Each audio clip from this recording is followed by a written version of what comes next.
పూర్తి వివరాలకు చదవండి రేపటి అక్షర శిల్పం దినపత్రికలో.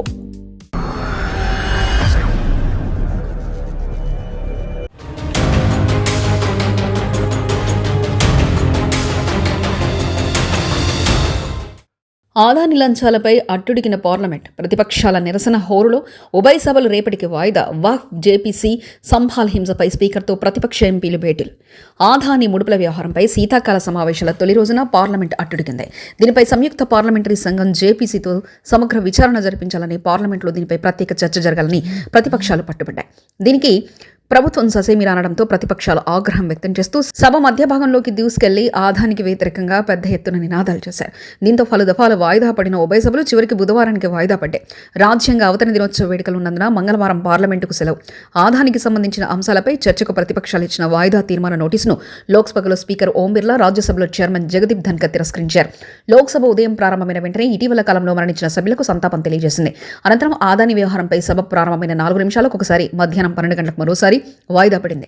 కాంగ్రెస్ ప్రధాన కార్యదర్శి ఎంపీ కేసీ వేణుగోపాల్ మాట్లాడుతూ ఆదాని అంశంపై చర్చించేందుకు ప్రభుత్వం భయపడుతుందంటూ విమర్శించారు. ఒక మాట కూడా వినేందుకు వారు సిద్ధంగా లేరని, అందుకే ఒక సెకండ్లోనే సభను వాయిదా వేశారని విమర్శించారు. రాజ్యసభలోనూ గందరగోళం.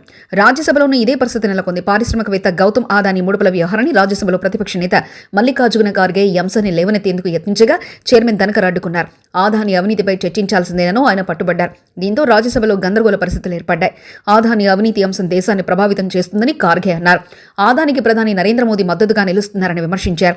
షేర్ల తారుమారు, ఆర్థిక అక్రమాలు, అకౌంటింగ్ మోసాలు, బొగ్గు ధరల వాస్తవిక ధర కన్నా అనేక రెట్లు పెంచి చూపడం వంటి వాటికి తోడు లంచాల భాగోతం వంటి తీవ్రమైన ఆరోపణలున్నందున ఈ మొత్తం వ్యవహారంపై చర్చ జరగాలని సిపిఎం ఎంపీ జాన్ బిట్రాస్ తన నోటీసులో డిమాండ్ చేశారు.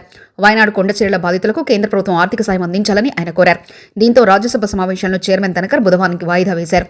267వ నిబంధనల క్రింద తనకు 13 నోటీసులు అందాయని, వాటినన్నింటినీ తిరస్కరించినట్లు చెప్పారు.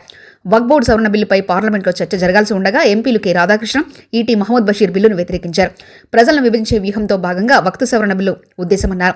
వక్ఫ్ చట్ట సవరణ చాలా విస్తృతమైన పర్యావరణాలకు దారితీస్తుందని రాధాకృష్ణన్ అన్నారు. సభ్యుల ఆందోళనలు పరిష్కరిస్తేనే బిల్లుకు మద్దతిస్తామని కాంగ్రెస్ నాయకుడు కేసీ వేణుగోపాల్ అన్నారు. పదే సభకు అంతరాయం కలగడంపై ప్రధాని నరేంద్ర మోదీ స్పందిస్తూ కొత్త ఎంపీలు ఈ అంతరాయాలతో ఎక్కువగా ప్రభావితమవుతున్నారని అన్నారు. రాజ్యాంగం ఏర్పడి మంగళవారానికి 75 ఏళ్లు పూర్తవుతాయని అన్నారు. తాజాగా వెలువడిన అసెంబ్లీ ఎన్నికల ఫలితాలు 2024 లోక్సభ ఎన్నికల ఫలితాలకు మరింత బలం చేకూర్చాయని అన్నారు. సంభాల్ హింసపై స్పీకర్తో ప్రతిపక్ష ఎంపీలు భేటీ.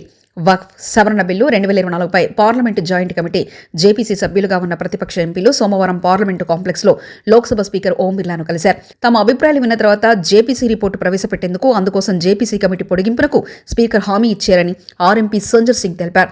అన్ని పక్షాల వాదనలు విన్న తర్వాత మాత్రమే జేపీసీ నివేదికను తయారు చేయవచ్చని అన్నారు.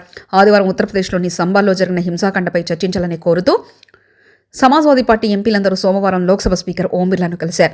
ప్రతినిధి బృందానికి ఆ పార్టీ అధినేత అఖిలేష్ యాదవ్ నాయకత్వం వహించారు. ఈ అంశాన్ని పార్లమెంట్లో చర్చించేందుకు తగు చర్యలు తీసుకోవాలని కోరారు. మరిన్ని కథనాల కోసం సబ్స్క్రైబ్ చేసుకోండి మీ అక్షర శిల్పం. పూర్తి వివరాలకు చదవండి రేపటి అక్షర శిల్పం దినపత్రికలో.